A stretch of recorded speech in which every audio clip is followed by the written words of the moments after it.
Muy buenas tardes, señoras y señores, distinguidos invitados especiales, señor rector. Carlos Fuentes y Gabriel García Márquez fueron distinguidos en 1993 por el Sistema Nacional de Creadores de Arte como creadores eméritos. Ambos decidieron donar el monto de sus premios a la Universidad de Guadalajara para fundar la Cátedra Latinoamericana Julio Cortázar y de esa forma rendir homenaje permanente a quien fuera su amigo y gran escritor argentino. Desde su creación, hace 18 años, hemos recibido a 124 catedráticos internacionales del más alto nivel académico, expertos en diversas disciplinas de las ciencias sociales y exactas. La Cátedra Julio Cortázar es uno de los legados más trascendentes que hiciera Carlos Fuentes a nuestra institución educativa. Fuentes creía con firmeza que no hay progreso posible sin educación, y la reflexión, la creación y la crítica son los valladares que deben oponerse a la intolerancia, al engaño y a la violencia. La mejor manera de honrar la memoria de Carlos Fuentes y celebrar la vida de Gabriel García Márquez es invitar a este recinto a pensadores e intelectuales de la talla de quienes nos visitan esta tarde. El presidente Ricardo Lagos.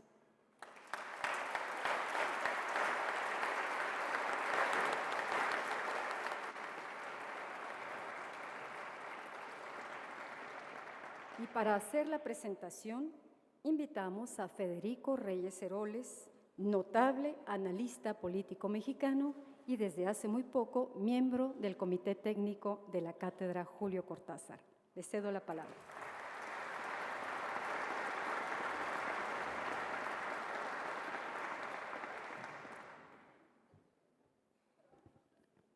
Iguales en dignidad.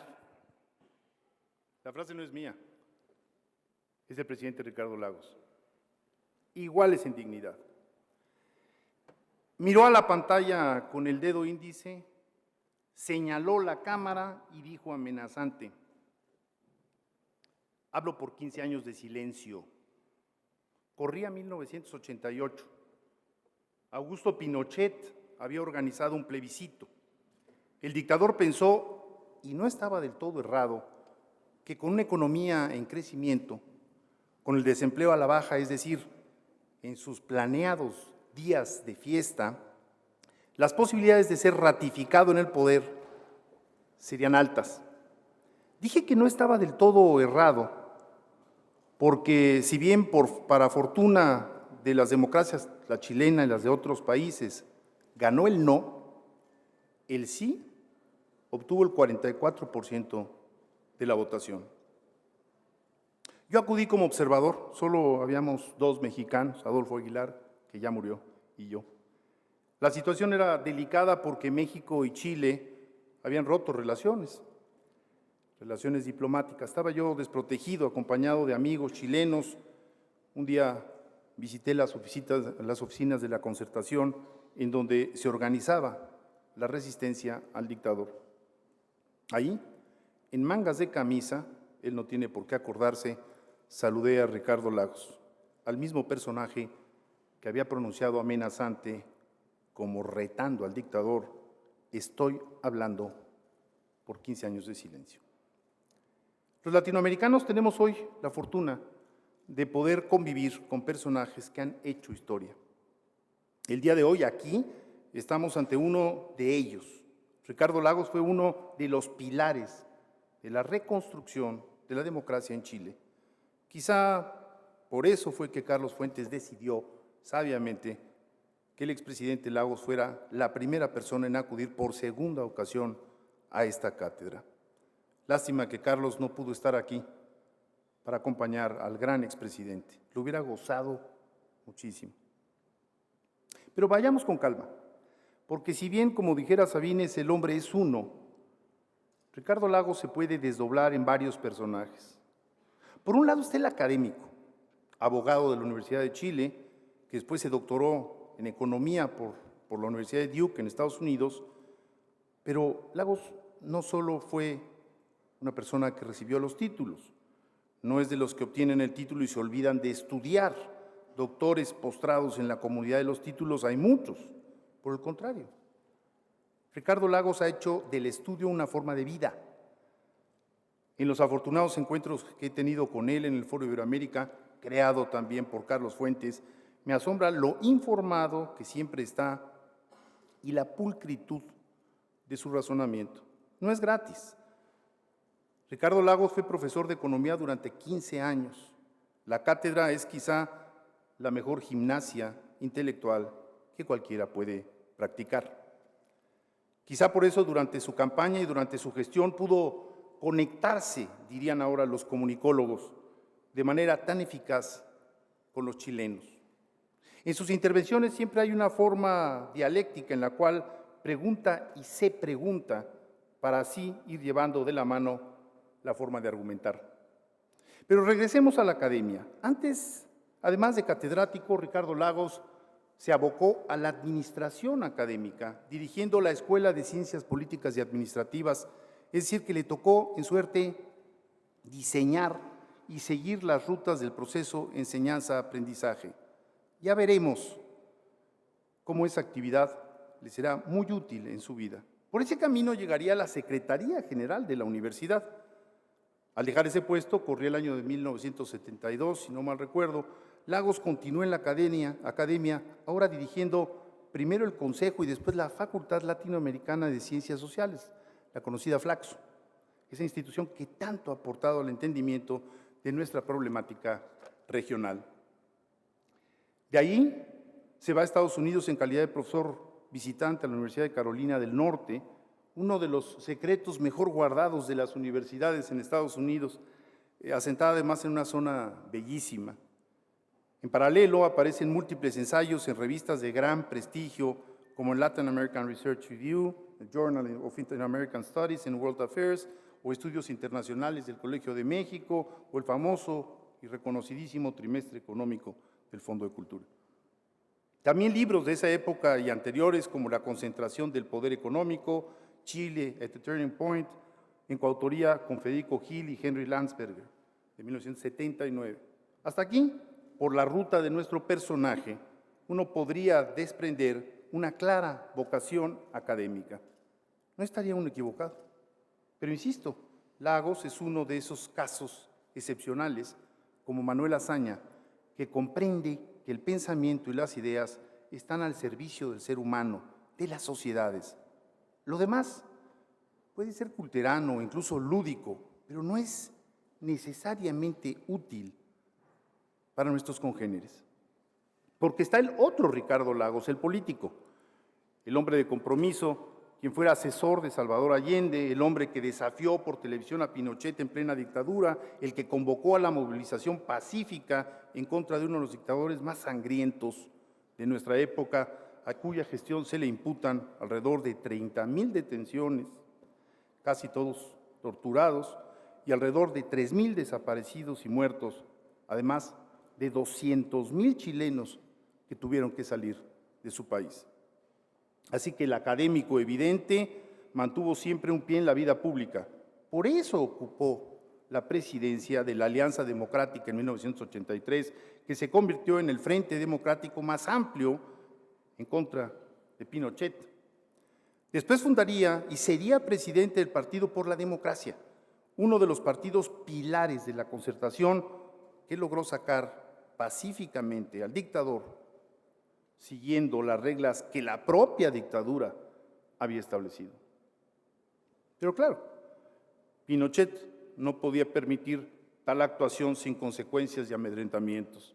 Por eso encarceló a Ricardo Lagos sin cargos durante 3 semanas. Lagos recuperaría la libertad en buena medida por las presiones internacionales. De allí para acá, la historia es conocida. En el primer gobierno democrático posterior a la dictadura, Lagos es nombrado ministro de Educación y ahí aparece el administrador académico y el profesor. Fue nombrado por el presidente demócrata cristiano Patricio Aylwin. Recordemos a Aylwin, que a Aylwin le tocó una administración particularmente compleja. Pinochet y su grupo se habían encargado de dejarle candados por todas partes, en la propia Constitución, en el Senado y muchos otros. Mi impresión es que a Patricio Aylwin no se le han reconocido plenamente los logros de su muy difícil gobierno. Desde el Ministerio de Educación, insisto, Lagos se encarga de implementar lo que había plasmado en ensayos y libros. La verdadera justicia social se construye llevando oportunidades a todos, oportunidades de la misma calidad, iguales en dignidad. En su gestión hablara lo que ha sido una guía de su pensamiento. La igualdad no es solo un ideal, la igualdad se construye paso a paso y la educación de calidad es el cimiento de esa igualdad. Fue por eso que se empeñó en llevar educación de calidad a las escuelas más pobres. Solo así se puede romper el círculo vicioso de que los educandos de familias en niveles socioeconómicos medios y altos tengan mejores rendimientos y, a la larga, oportunidades laborales mejor remuneradas. En esa línea, el ministro de Educación se abocó a lograr que los materiales educativos llegaran a los sitios más alejados y pobres, de nuevo, iguales en dignidad. Lagos logró también la aprobación del Estatuto del Magisterio, obteniendo garantías para los docentes, garantías y promociones que les habían sido negadas por años. Lagos implementa así una meritocracia de la que mucho podríamos aprender los mexicanos. Se le recuerda también por la creación de un fondo para promover la cultura y las artes y el fuerte impulso que dio a la publicación de libros. ¿Quién lo diría? De Educación, Ricardo Lagos pasaría a ser ministro de Obras Públicas en el segundo gobierno. Solo un hombre con la formación de Lagos, humanista pero con un sólido andamiaje técnico, podía ocupar posiciones tan disímbolas y hacerlo bien. A su paso por ese ministerio se debe una expansión en infraestructura a través de concesiones privadas que alentaron fuertemente la inversión extranjera a Chile. El socialista implementó medidas realistas para dedicar los dineros públicos a paliar las necesidades de agua, muelles para los pequeños pescadores, caminos para llegar a sitios más apartados de la geografía y orografía del bello, pero difícil territorio chileno. Algo sabemos los mexicanos al respecto. El abogado, el doctor en economía, el académico, en ningún momento perdió el sentido común, iguales en dignidad. El 30 de mayo de 1999, Lagos es elegido candidato de la Concertación a la presidencia de su país. Es paradójico, logró una victoria con una diferencia mínima, estrecha, y sin embargo, terminaría su gobierno con un altísimo grado de aprobación. La ruta que siguió desde la presidencia no arrojó sorpresas. El socialista fue un hombre práctico que supo elevar la recaudación y garantizar el gasto público ahí donde mayor impacto justiciero tuviera iguales en dignidad. A Lagos se le debe también el fortalecimiento del sistema de pensiones que ha sido ejemplo a muchos de los países del área. Fue impulsor de los tratados de libre comercio con Estados Unidos, con la Unión Europea y con otros países, haciendo de las exportaciones chilenas no solo el cobre, sino del salmón, de los vinos, de los productos agropecuarios y otros, un auténtico orgullo nacional y un acicate para América Latina. Si Chile, estando a 10,000 kilómetros de distancia, ha podido penetrar la gran potencia del norte, los Estados Unidos, o los mercados asiáticos, o el europeo, ¿por qué no lo pueden hacer otros países?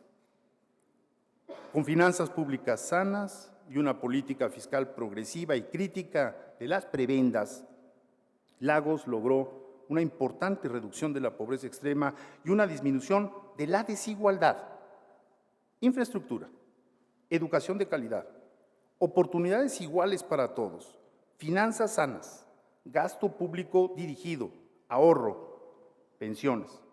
En el menú del éxito chileno no hay grandes invenciones, hay, eso sí, consistencia, Por eso Chile apunta para ser el primer país desarrollado de la América Latina. El hombre de principios, el estudioso incansable, el político, el mismo hombre que señaló con su índice hacia el dictador, ha dicho de sí mismo en pleno ejercicio del poder, cito, «Conozco los límites de lo posible, conozco mi responsabilidad de ser un líder que oriente lo público de manera responsable». Termino. Ricardo Lagos podría hacer todo lo que he dicho y más, y no sería raro que en el camino hubiese cambiado involuntariamente, como le ocurre a muchos de los hombres del poder. Pero si algo habla de su consistencia ética y personal, es su sencillez.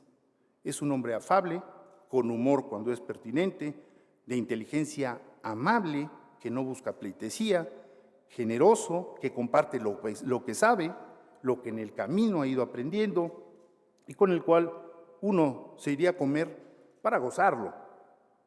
Sé que Julio Cortázar, Gabriel García Márquez, el gran Gabo y por supuesto nuestro querido Carlos Fuentes estarían hoy muy jubilosos de tener aquí a este gran latinoamericano.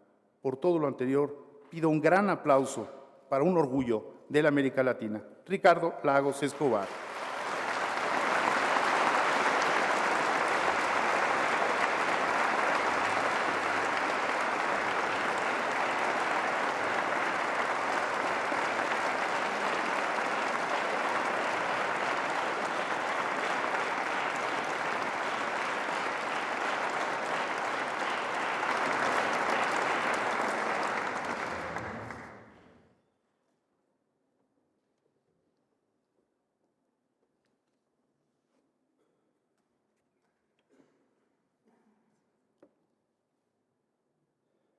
Señor rector, señor presidente de la feria, académicos, amigos, amigas, estudiantes.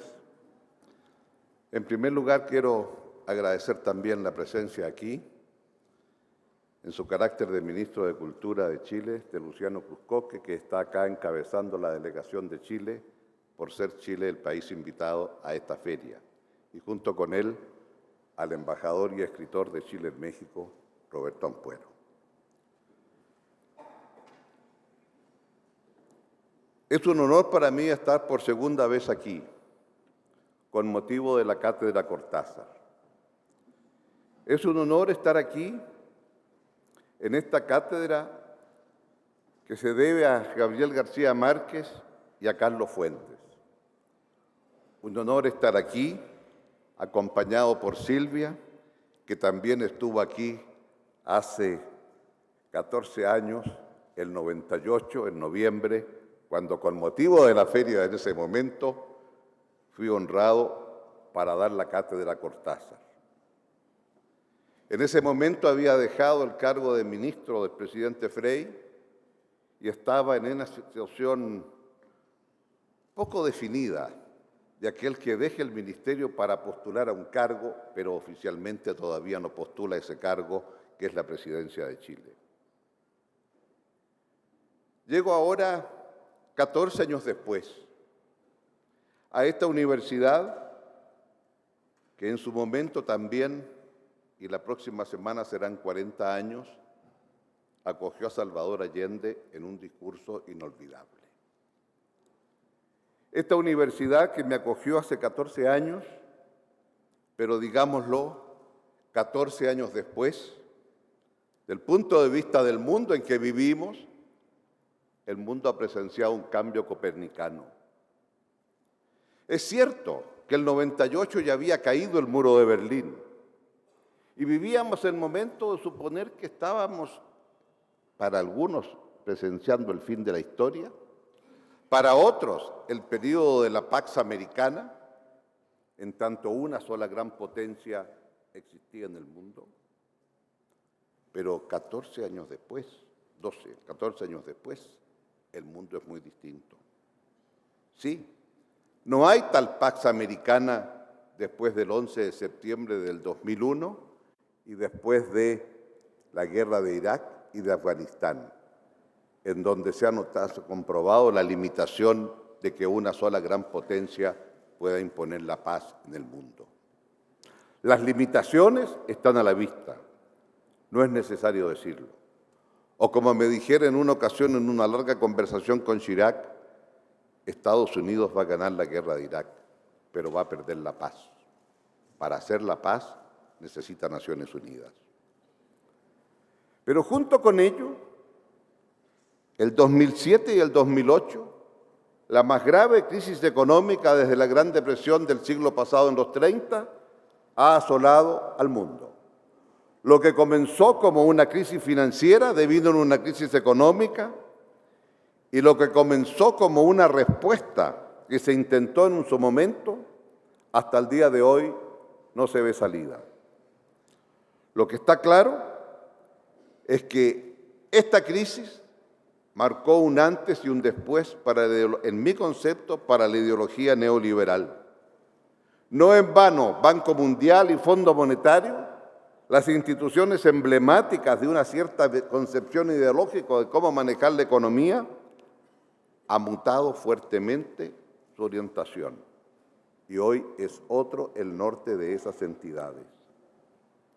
Fue también resultado de esta crisis que la institucionalidad de facto, que era el grupo de los 7 o de los 8, si incluíamos a Rusia, dio paso al grupo de los 20. Es que en octubre, cuando el presidente Bush, ironías de la vida, el presidente Bush convoca al grupo de los 20, convoca al grupo de los 20 porque el grupo de los 8 no tiene la fuerza ni la pujanza económica para las medidas que hay que adoptar. Se reconoce entonces que el mundo ha cambiado y por primera vez en ese nuevo mundo de los 20, América Latina tiene 3 economías allí representadas por México, Brasil y Argentina. Mucho tiempo que América Latina no era el 15% de algo en el mundo. Veremos que lo importante es cómo se utiliza ese 15% y cómo se habla con una sola voz para ser escuchado. Pero junto con ello también empieza a percibirse que no hay una visión única de cómo abordar esta depresión, porque en Estados Unidos se sigue apostando a la necesidad de reactivar la economía por la vía de un mayor gasto fiscal en la medida que a la oposición republicana se lo permite, y a partir del 2009 en Europa hay un cambio también muy radical en donde se piensa que lo importante es combatir una inflación que está por llegar y la austeridad es la respuesta. Es que la respuesta del grupo de los 20, el 2009, es una respuesta única, en que en menos de media hora se acepta que el Fondo Monetario aumente su capital de 250.000 millones de dólares a 750.000. Tengo algunos años de experiencia. Recuerdo cuando Allende me nominó delegado a Naciones Unidas en septiembre del 71 y en septiembre de 1971 reclamé cuando Estados Unidos unilateralmente resolvió que no habría respaldo en oro al dólar de los Estados Unidos. Y desde esa fecha se planteó la necesidad de tener derechos especiales de giro y desde esa fecha se planteó la necesidad de incrementar el capital del Fondo Monetario. Nunca se escuchó la demanda del tercer mundo. Fue la crisis la que permitió en menos de 30 minutos aumentar el capital del fondo de 250 a 750 mil millones para que el fondo tuviera los recursos para enfrentar la crisis. Tenía que llegar una crisis al mundo desarrollado para que estos accedieran a lo que se había negado en más de 30 años. Ese es el cambio que se ha producido copernicano, digo, como resultado de esta crisis, que a veces no lo percibimos. Y a partir de allí, entonces, ¿América Latina qué? Entonces, para el inicio de esta cátedra Cortázar, quisiera partir diciendo que hacía muchos años que América Latina no tenía un momento estelar como este. Gobiernos elegidos democráticamente, una América Latina que sale fortalecida de la crisis porque no es la misma que entró a ella. Se nos mira con respeto por nuestros niveles de crecimiento y se nos mira con respeto porque a lo mejor después de tantas crisis de las cuales nosotros éramos responsables, la crisis del tequila, la crisis de Brasil, la crisis de Argentina, más allá de nuestro continente, la crisis de Turquía, la crisis de Rusia, a comienzos de los 2000, la crisis asiática. Bueno, ahora, digámoslo, tal vez porque tuvimos tantas crisis, nos doctoramos en crisis, tenemos una situación financiera sólida y se nos mira de otra forma. Entonces, lo que quisiera decir es, estamos en presencia de un nuevo escenario internacional para latinoamericanos que nos demandan responsabilidad en lo que podamos hacer. Pero también tenemos responsabilidad porque cambian los escenarios como resultado de lo que hemos avanzado en estos años. Y aquí entonces, si ustedes me permiten, quisiera comenzar. Excúsenme por usar un PowerPoint. En una charla como esta no debe haber un PowerPoint. Pero me van a perdonar y hacerlo porque este grafiquito me parece que es muy sintomático. La OECD ha señalado que hay... ¿Qué pasó aquí? No está funcionando esto. La OECD ha dividido el mundo en 4 velocidades. Estas 4 velocidades son muy interesantes. La primera velocidad, la de celeste claro, corresponde a los países de la OECD, los países ricos, los desarrollados.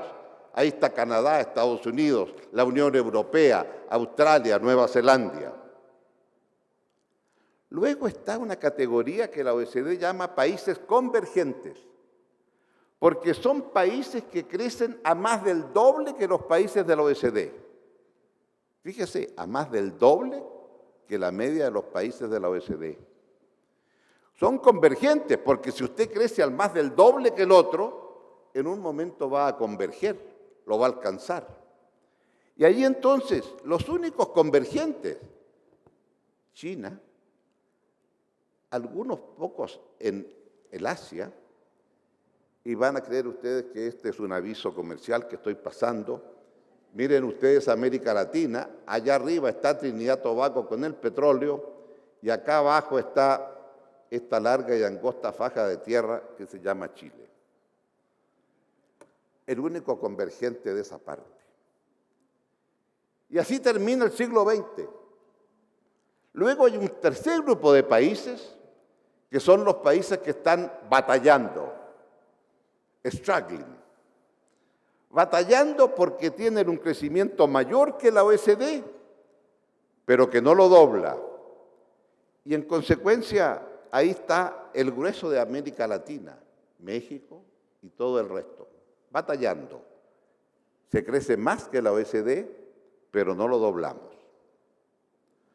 Veamos la próxima década, la primera década del siglo XX.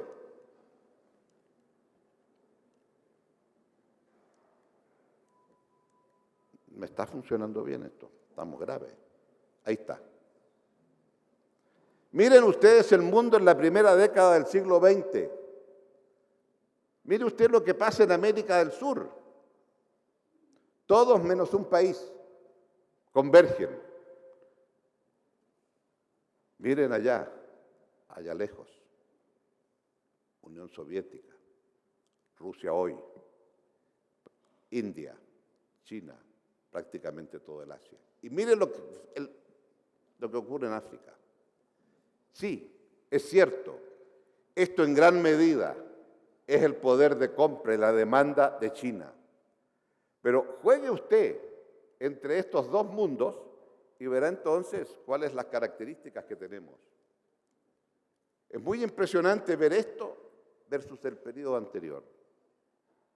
Y por lo tanto,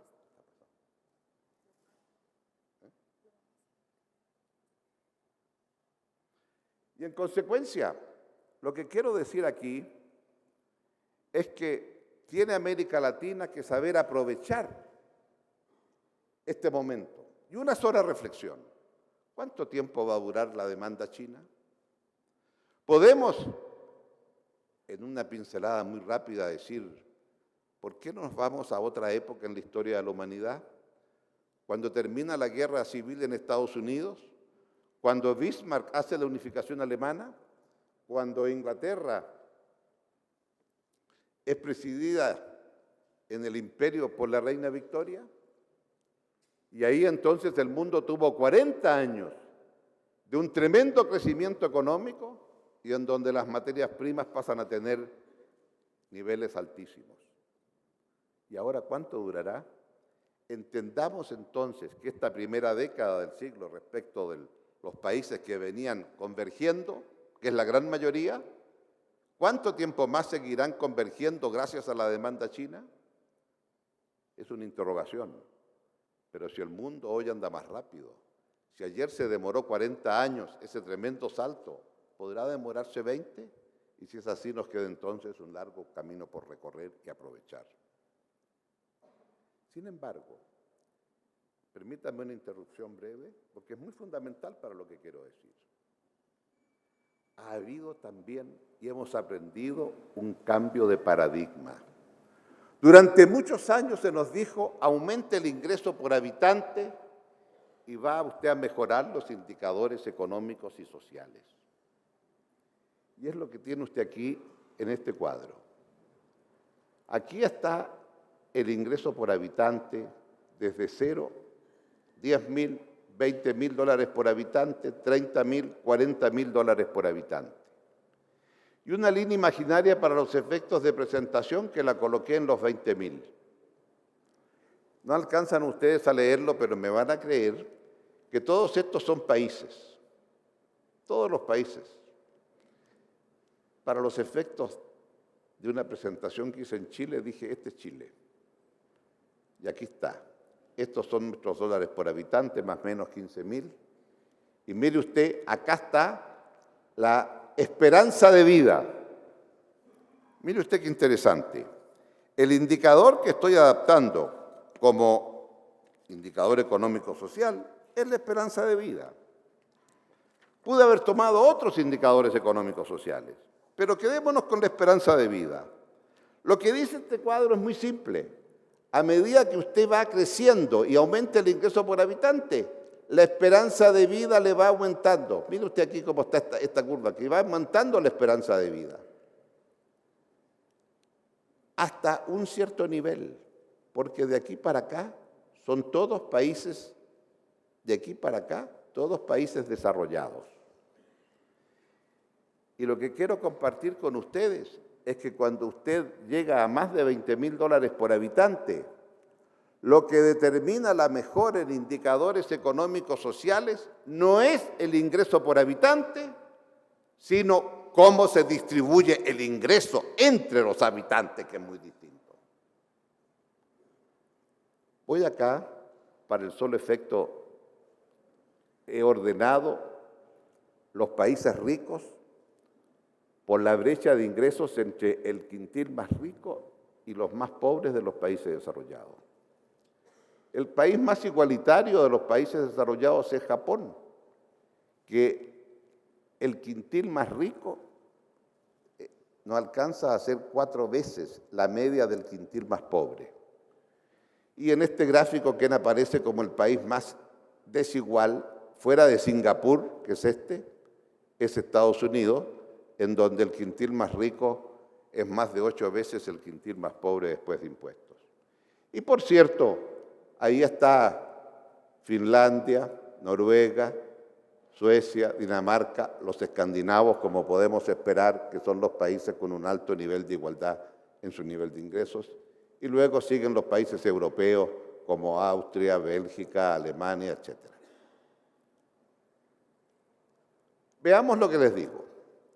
Aquí tenemos los países desarrollados y la calidad de vida medida de una manera, no solo por esperanza de vida.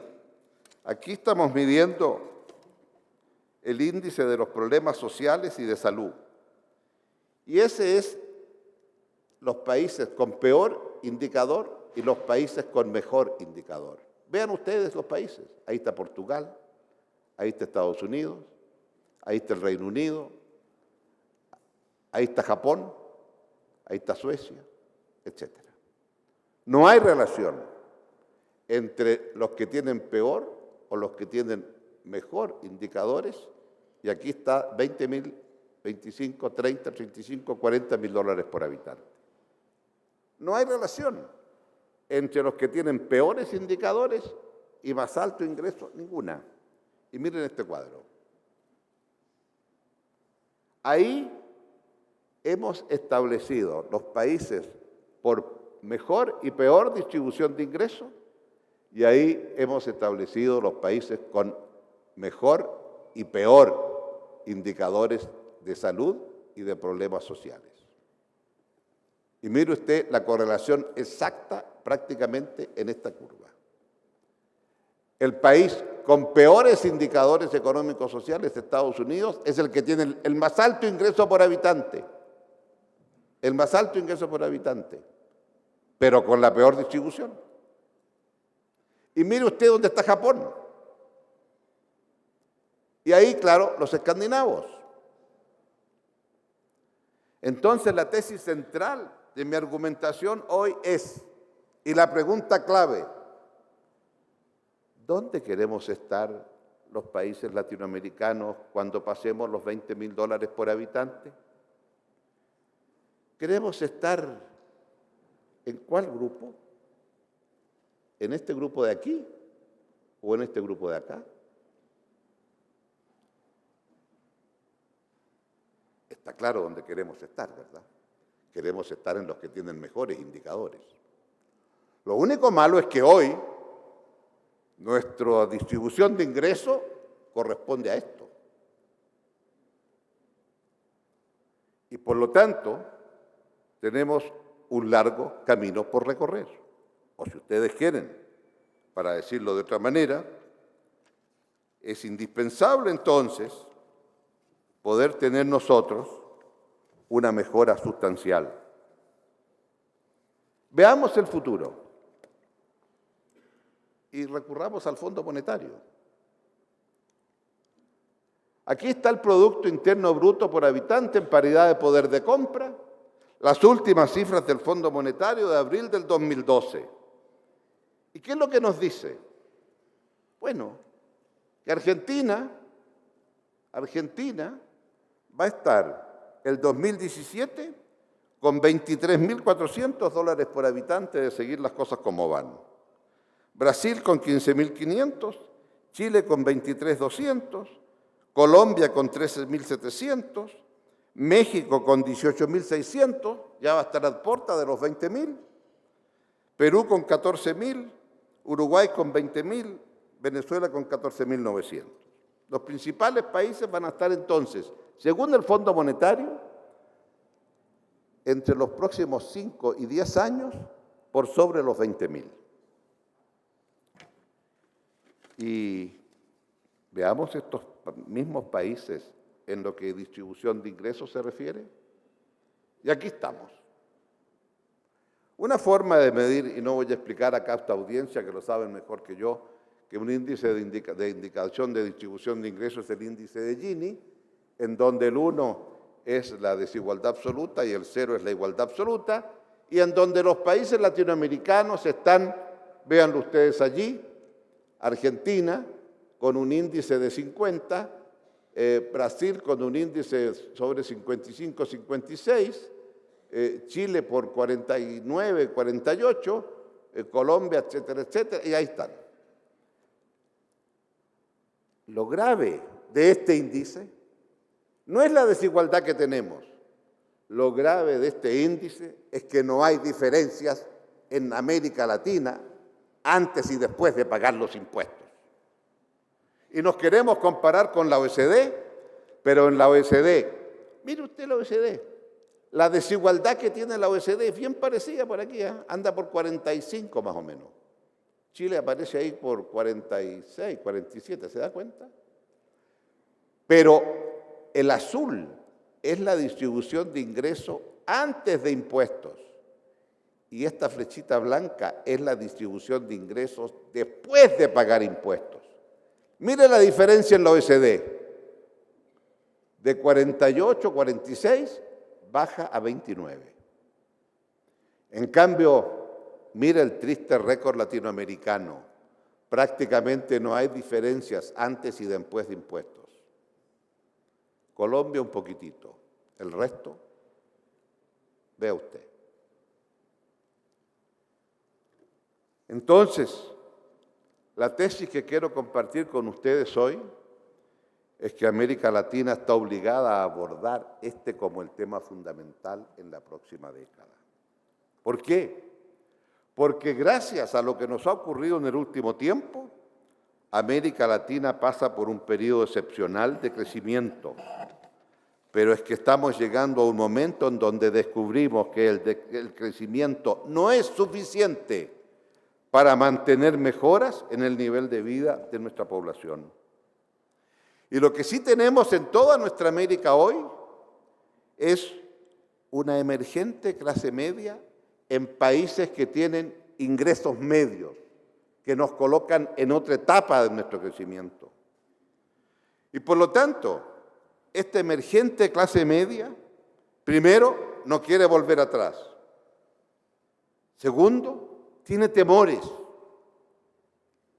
Dejada atrás la pobreza, tengo otras demandas. ¿Cómo enfrento las enfermedades desastrosas que me pueden ocurrir y que cuando llegan me dejan en la pobreza absoluta porque no hay seguros de salud adecuados? ¿Cómo va a ser mi vida cuando sea viejo? Porque el sistema de pensiones, en la gran mayoría de los casos, no da cuenta de las necesidades que tenemos. ¿En qué medida estas nuevas demandas están influidas por la demanda de mi vecino?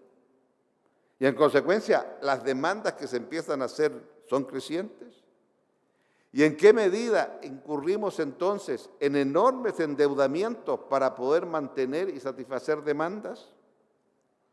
O poniéndolo de otra manera, ¿en qué medida la demanda principal de estas emergentes clases medias tiene que ver con educación? No para ellos, que en general no fueron capaces de llegar y no pudieron llegar porque el sistema les impedía llegar a la universidad, pero sí para sus hijos.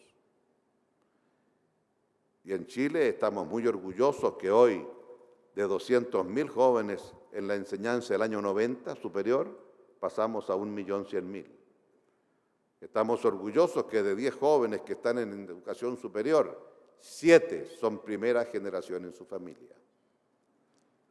Pero con el mismo orgullo que decimos eso, reconozcamos que el grueso del financiamiento de la educación superior en Chile sigue estando en manos de los propios estudiantes o de los padres de los estudiantes.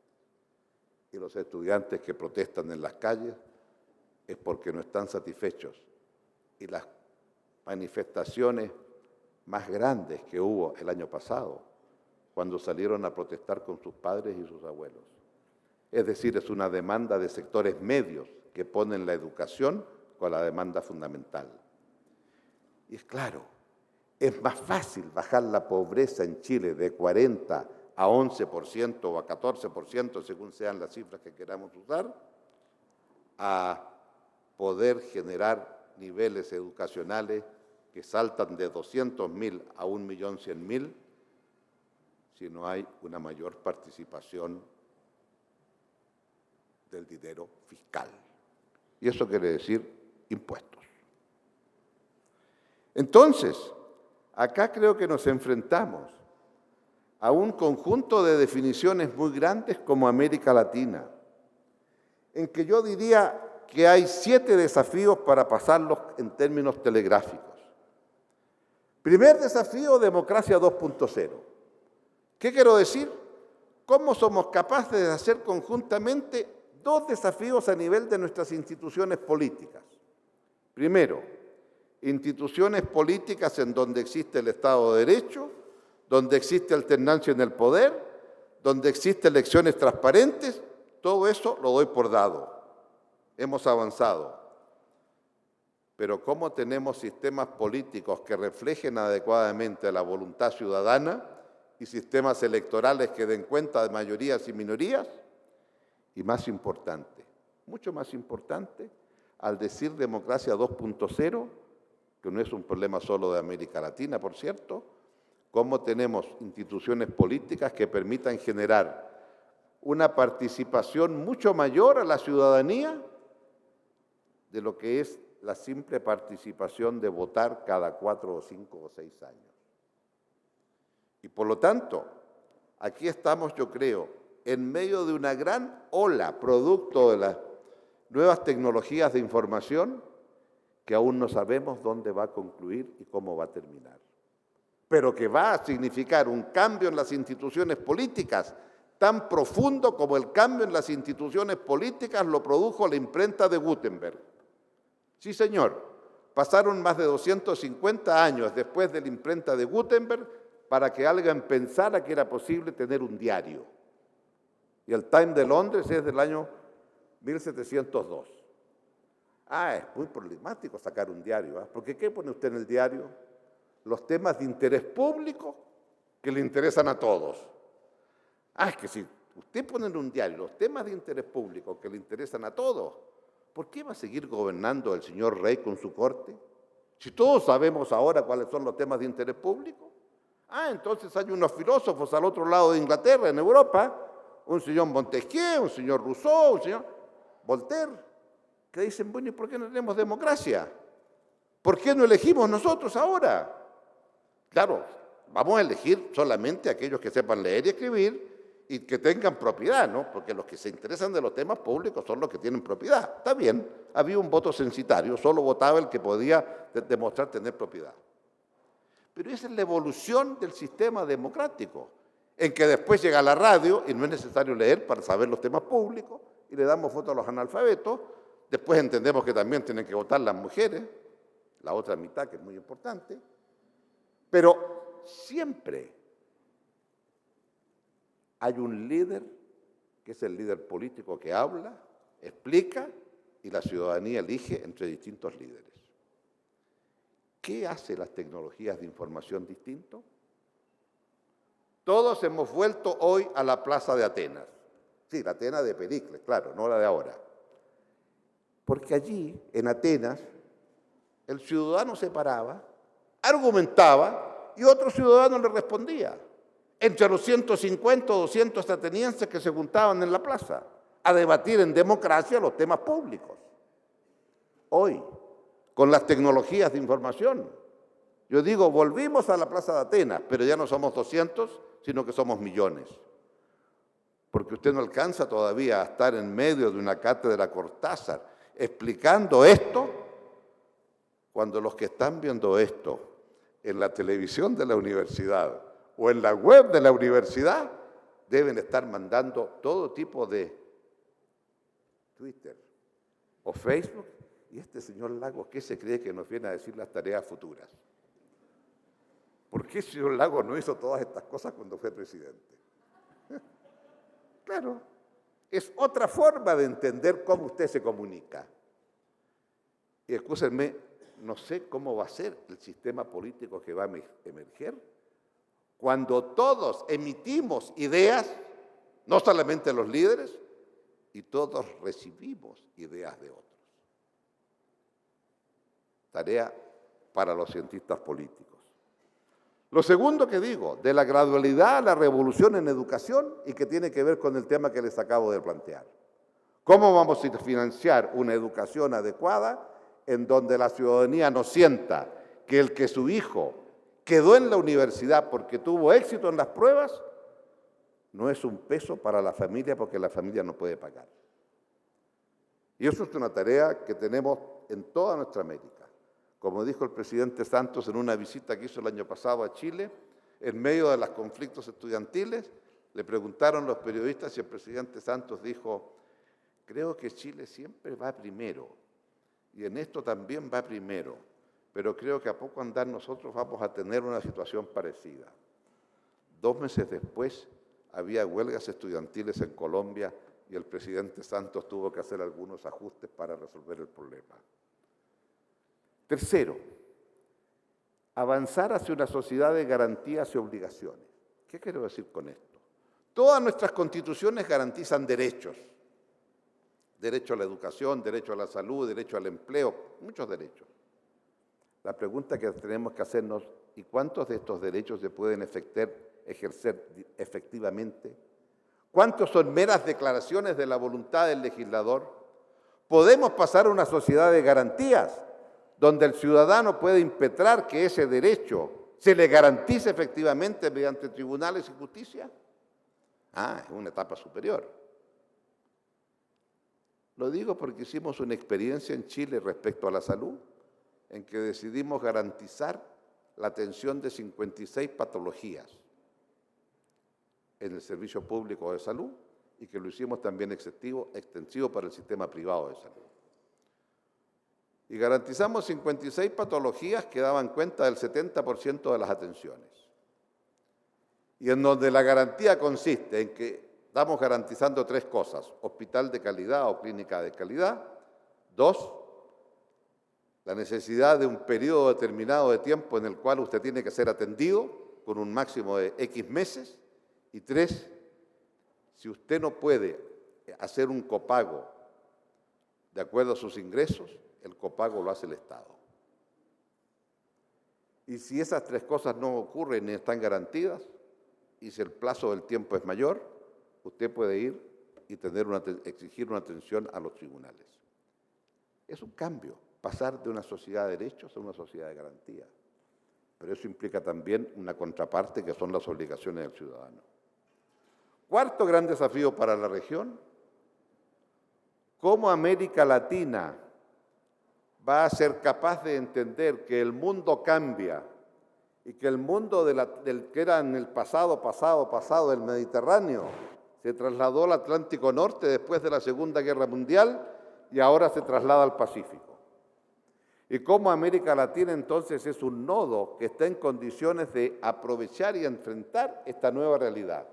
No solamente para los países que están en la costa del Pacífico, sino entender que el entendimiento que el mundo es el Pacífico, la llamada Alianza del Pacífico, es los países del lado de acá y los países del lado de allá del Pacífico. Australia, Nueva Zelanda, China, etcétera, Japón. Pero con el mismo criterio que se hizo la Alianza del Atlántico. En la Alianza del Atlántico no estaban solo los países ribereños del Atlántico. En la Alianza del Atlántico también estaba Italia, que yo sepa está en el Mediterráneo y no en el Atlántico.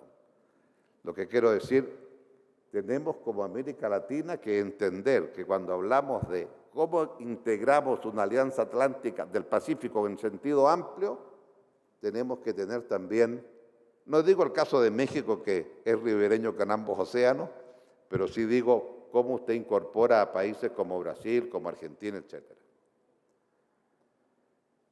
Y esto, junto con ello, cómo ordenamos nuestras ciudades. Quinto, el tema de la población. ¿Por qué lo coloco? Porque la población hoy es algo olvidado en nuestros menesteres. Pero digamos lo que América Latina está enfrentando, una disminución en la tasa de natalidad. Muchos países, Chile en primer lugar, con una disminución drástica de la tasa de natalidad. Y por ello cuando hice una publicación respecto de Chile, dije, apuesto que el próximo censo tenemos disminución. Y desgraciadamente así fue, tenemos disminución de natalidad. Pensábamos que éramos más de 17, ahora dicen que somos 16 y tanto. Pero tenemos una tasa de fecundidad de la mujer chilena de 1.9. Y todos sabemos que si no es 2.1, la población disminuye. Ese es un desafío. El sexto desafío es seguir creciendo. Pero como sabemos que si seguimos creciendo con la misma distribución, ¿cómo seguimos creciendo quebrando la tendencia en distribución del ingreso? Y esto es tal vez el elemento más complejo y difícil que tenemos que abordar. ¿Por qué? Porque creo que esto nos obliga entonces, no solamente a un tema de tipo tributario, nos obliga también a cómo aumentamos la competitividad de nuestros países, cómo somos capaces de generar mejores condiciones para poder participar activamente en el comercio mundial, cómo somos capaces, entendiendo que la educación va a ser la principal de las demandas a satisfacer, cómo podemos establecer una red pública y privada que dé protección y mayor cohesión social en nuestras sociedades. Para decirlo en una palabra, no podemos seguir creciendo sin mayor cohesión social, donde todos se sientan incorporados al crecimiento. Pero tampoco podemos pretender, porque la cohesión social, si la logramos, nos permite crecer con más rapidez, porque estamos con mayor cohesión social, aumentando las demandas de nuestros mercados internos. En una sola palabra yo diría, necesitamos cohesión social para crecer y para crecer necesitamos también cohesión social. Acá hay un juego de ambas caras. Si hay más cohesión, la sociedad tiene una situación política más estable. Todos nos sentimos partícipes de este crecimiento porque todos estamos mejorando. Porque cuando la autoridad dice hemos crecido un 5%, es porque ese 5% el ciudadano lo ve reproducido en una mejor escuela, en un mejor centro de salud, en una mejor provisión para la vejez, en un mejor seguro de desempleo para el que queda desempleado, etc.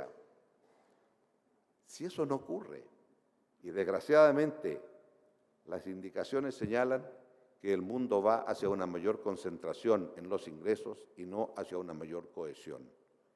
Y este tal vez es el tema más importante desde el punto de vista de las políticas económicas que tenemos que abordar.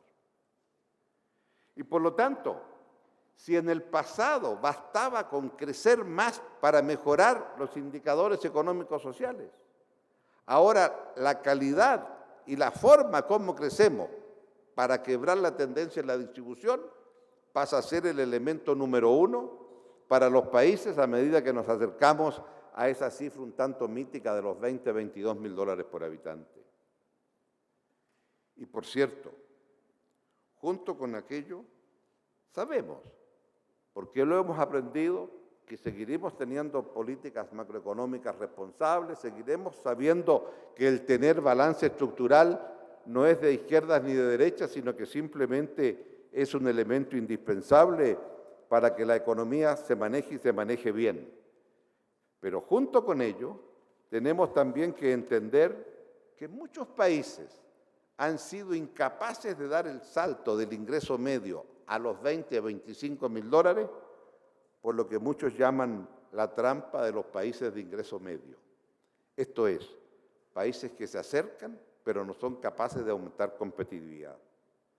Y es aquí entonces donde yo creo que hay dos elementos que son indispensables. El primero es que, y ese es el punto número 7,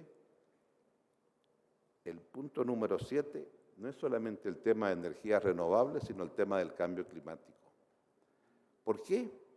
Porque en este siglo XXI, usted podrá decir muy orgulloso que tengo un ingreso por habitante de tanto, pero le van a preguntar inmediatamente, dígame, ¿y cuánto emite usted en carbono por habitante? Y eso no es indiferente. Y eso no depende necesariamente de su ingreso, porque en Estados Unidos emiten 22 toneladas por cada habitante en ese país. Y con un nivel de vida similar al que existe en Estados Unidos, que es Europa, en Europa emiten entre 10 y 12 toneladas por habitante. Ah, vea usted. O sea, con similares niveles de vida, usted emite 20 y el otro emite 10. Y dentro de Estados Unidos, que es más interesante aún, en el estado de California emiten 10, como en Europa. Pero en California comenzaron a tomar medidas respecto al tema del cambio climático y la emisión de gases de efecto invernadero hace más de 25 o 30 años. Entonces, ¿qué hace América Latina en este tema? Y América Latina tiene una peculiaridad, mis amigos, que se dice muy poco. De todas las emisiones de gases de efecto invernadero del planeta Tierra, un 18% es producto de la deforestación que nosotros, humanos, hacemos de este planeta. Sabemos que los árboles absorben anhídrido carbónico y los bosques juegan ese rol tan importante. Pero un 18% aumenta cada año la emisión de gases porque hemos cortado árboles que ya no absorben como el año anterior los gases que absorbían porque deforestamos. Y por ello entonces, en estas complejas negociaciones en las cuales en algún momento me ha tocado participar después que dejé la presidencia, sí, tal vez debiera decir aquí que hay vida después de ser presidente, cosa que me enseñó el presidente Belisario Betancur con motivo de las charlas que di hace 14 años aquí en la ciudad de Guadalajara. Y me dijo, Ricardo, te tengo una buena noticia. Hay buena vida después de ser presidente. Lo único malo, me dijo, que primero hay que ser presidente. Bueno, debo decir que hay vida después y en esa otra vida me tocó participar en estas negociaciones. El único punto en que se avanzó en concreto, a partir de la reunión que hubo acá en Cancún, en México, por el liderazgo de México, fue respecto de pagar para que no se siga deforestando el planeta. Y hay un fondo de 10.000 millones de dólares anuales que está comprometido para que así como usted hoy día paga cuando planta un árbol, hoy día también usted le paguen por dejar de cortar un árbol. ¿Y qué quiero compartir con ustedes aquí? Que América Latina, del total de emisiones de gas carbónico, de gases de efecto invernadero, escúchenme la cifra, un 50% de las emisiones de América Latina es deforestación. Es decir, es una situación inédita a nivel del mundo. Y si hay recursos, podemos los latinoamericanos decir queremos hacer un aporte significativo y vamos a disminuir las emisiones un 5% anual porque vamos a dejar de cortar los bosques en un 5% cada año. ¿Podemos dar un mensaje de responsabilidad ante el mundo frente a un tema en que muchos no están actuando con la responsabilidad debida? ¿Podemos, si nos ponemos de acuerdo, avanzar en esta dirección? Dejo planteada la pregunta, porque efectivamente es cierto, el grueso de la deforestación es lo que ocurre en el Amazonas. Efectivamente, hay países que tienen reforestación y que logran disminuir en parte. Pero creo que este es un desafío como Latinoamérica que tenemos que ser capaces de abordar. Y el segundo elemento, y con eso quisiera concluir, es que estas nuevas responsabilidades de América Latina nos obligan a comprender y a actuar que hay un conjunto de temas que ningún país, por poderoso que sea, los va a resolver. Un conjunto de temas que van a ser objeto de un debate multilateral. Y con el mayor respeto quiero decir que eso tiene que ver no solo con la instancia de la seguridad y la paz en el mundo, y fortalezcamos el Consejo de Seguridad.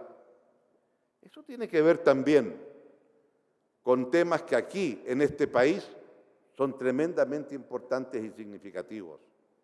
Podemos seguir viviendo en un mundo donde la globalización está aquí para quedarse. Todo está globalizado, menos el derecho inalienable, histórico y de siempre del ser humano de migrar. ¿Podemos entender que el tema de las migraciones es solo un tema de política doméstica y que cada país adopte lo que quiera? ¿O debemos entender que no queremos vivir en un mundo global donde lo único que no es global es el derecho del ser humano de emigrar? Cuando, como muy bien nos enseñó Carlos Fuentes, aquí somos todos migrantes, unos llegaron antes y otros después, unos por el estrecho de Bering y otros llegaron directamente de España o de Portugal y otros llegaron un poco después desde el África. Y entonces, creo que podemos seguir diciendo que el tema de la droga es un tema de política doméstica y que la política que hemos aplicado es la correcta de combatir la droga a como dé lugar y llenar las cárceles? Y puse el estado de California como ejemplo en cambio climático. Veamos el estado de California, que es el que tiene la más alta tasa de ciudadanos encarcelados. Dentro de la ya más alta tasa de ciudadanos encarcelados en Estados Unidos y en donde la gran mayoría de los encarcelados es por droga. Y podemos decir que el tema de la droga lo vamos a resolver a nivel doméstico de cada uno de nuestros estados. Cuando el 25% del consumo tiene lugar en un solo país, Estados Unidos. Y todos sabemos que de Estados Unidos es el principal proveedor para los narcotraficantes, pero a su vez los narcotraficantes devuelven buena parte de ese dinero a los Estados Unidos porque de allá vienen las armas para los narcotraficantes. Y todos sabemos que más del 50% de las grandes tiendas que venden armamento en Estados Unidos están en la frontera. Y, según se me ha dicho, no me consta, la mayor parte de los túneles que se descubren debajo de la frontera se descubren del lado mexicano y no del lado de los Estados Unidos. Entonces, y para agregar un tema de actualidad de hace un par de días, con motivo de la elección de los Estados Unidos, ¿qué hacemos cuando en Estados Unidos 2 estados decidieron que el consumo de marihuana era legal? Entonces eso plantea un tema, frente al tema de la droga, muy complejo y tiene que ser un tema de debate multilateral. Como tiene que ser un tema de debate multilateral el tema de las pandemias y la rapidez con que las pandemias se propagan con el mundo. ¿Y qué decir de los otros temas producto de la crisis que estamos viviendo? La nueva arquitectura financiera internacional, las nuevas normas de regulación, las nuevas normas de comercio que queremos tener y que la ronda de Doha está estancada. Es decir, creo que como latinoamericanos tenemos una responsabilidad frente a estos temas.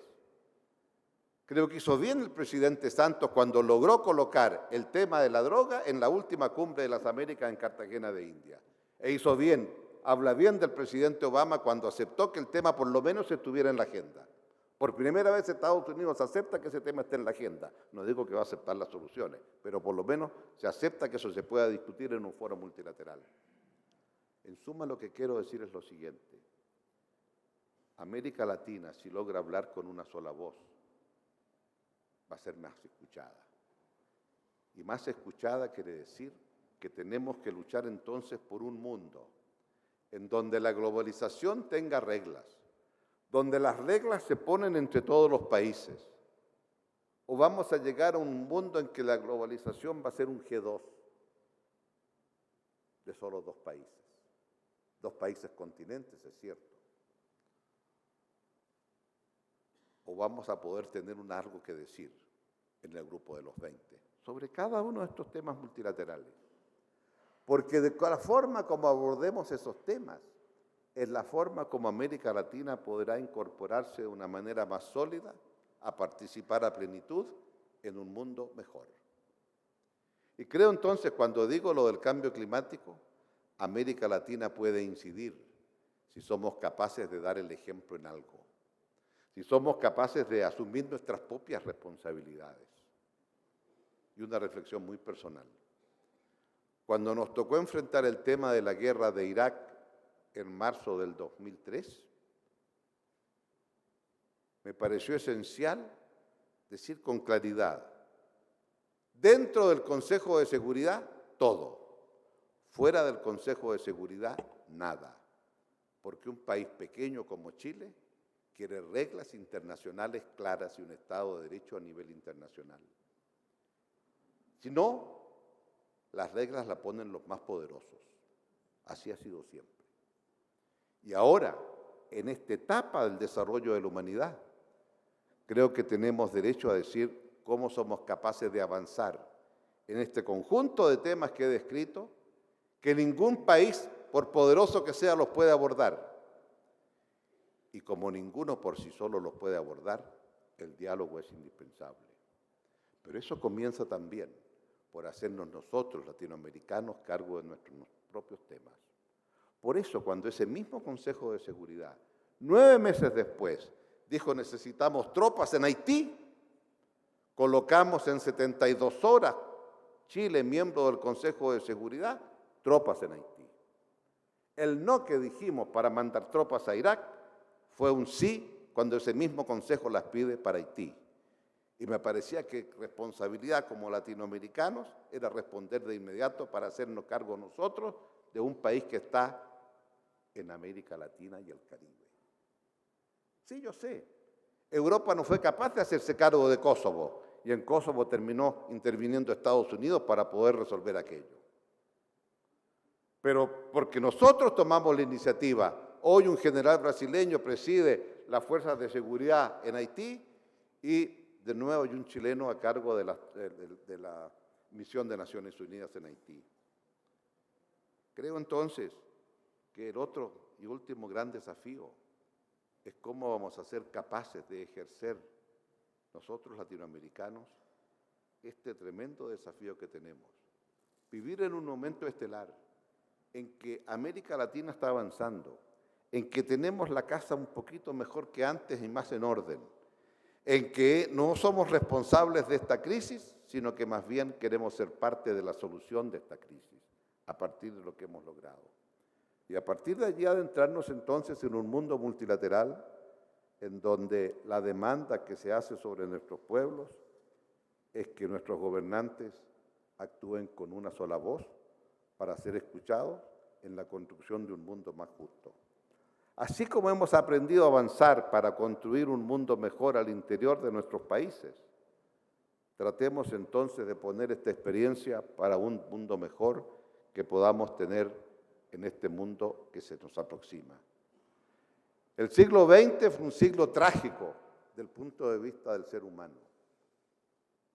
Sin embargo, el siglo XX terminó con crisis muy grandes y con un muro de Berlín que cayó.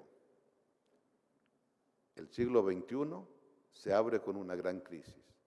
Pensemos, sin embargo, que lo que queremos para este nuevo siglo que se abre es una sociedad en donde los hombres y mujeres valgan por lo que son, no por lo que tienen. Como dije ayer en un homenaje a Carlos Fuentes, después de todo, esto fue lo que Carlos planteó con tanta fuerza. Queremos que el ser humano, todos sean iguales en dignidad.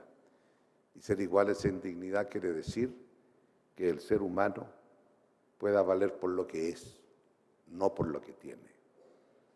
Si esto lo hacemos así, habremos dado un paso fundamental para este siglo que comienza. Muchas gracias.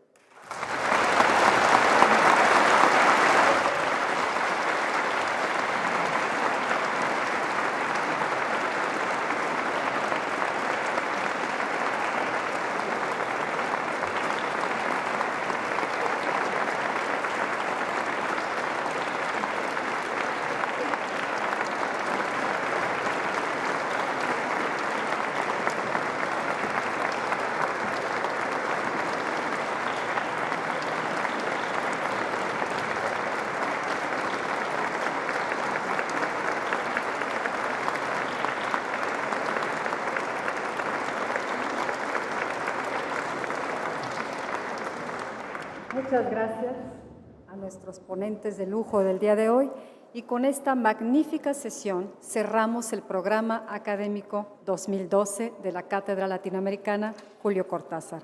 Muchas gracias a todos ustedes por su atención y buenas tardes.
no.